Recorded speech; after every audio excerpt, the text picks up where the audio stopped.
ఈ రోజే డౌన్లోడ్ చేయండి. మీ ఫేవరెట్ షోస్ చూడండి.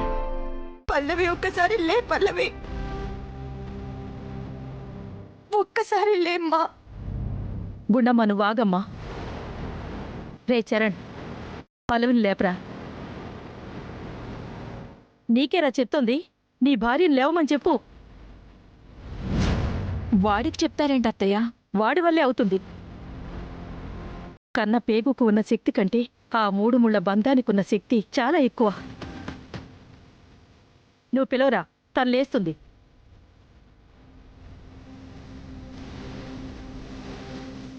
పల్లవి, పల్లవి.